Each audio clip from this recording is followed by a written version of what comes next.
Welcome back to The Big Idea. Tonight, it's one of the best combinations on earth, young and rich, and we're talking very young and very rich. Our next whiz kid is Ephren Taylor.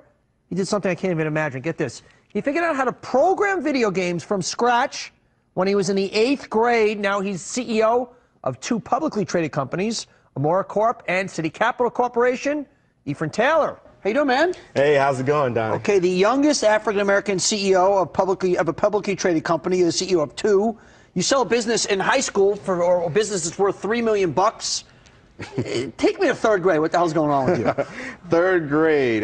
Man, 3rd grade was a very, very interesting grade and experience. Don't remember too much of it.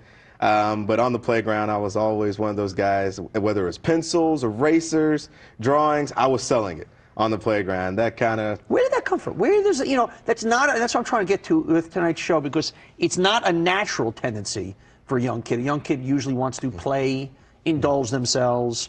And I'm trying to get from you guys, because it's fascinating, and I think there's a great lesson out there for everybody, that where did that come from? Was it because you wanted to live better than you were living? What was the motivation? Well, I think a lot of the motivation was, especially with my mother and father and the household that I came out of, was that it was always instilled in me that you can accomplish anything you set your mind to.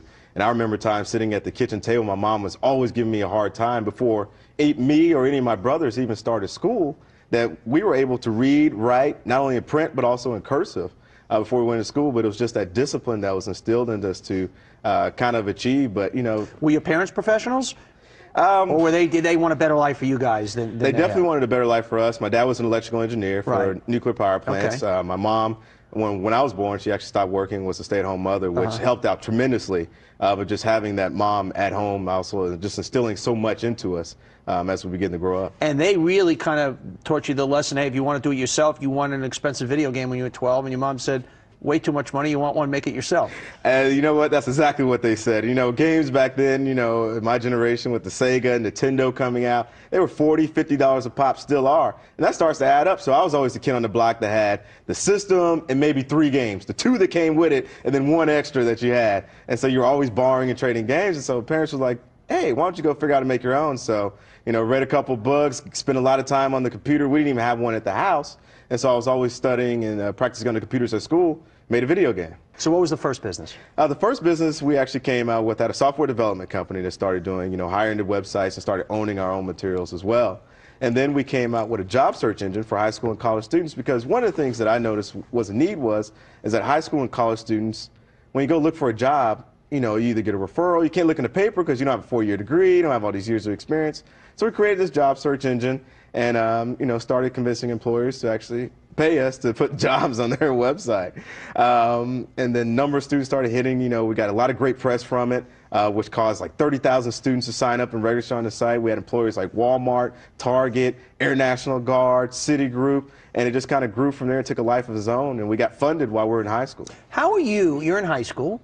You're going to classes, you're playing sports, you're doing what you do. How are you doing both? I mean, you were working, you're building a business that basically was a $2.2 million company while you were in high school. How the hell are you doing all this?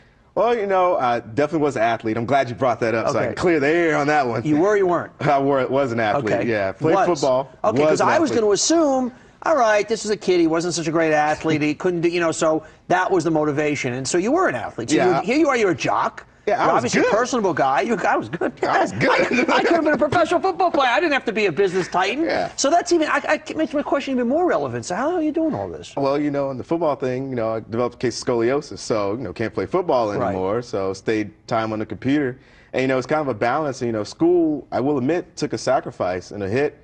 Because of that, I wasn't at the top of my class, kind of came out, GPA system. Like a lot of great entrepreneurs. Yeah, so I caught that flack as well. But, some of the counselors there at the high school saw that we kind of had a gift. And so they let me out of school every day at 11:30. Fantastic.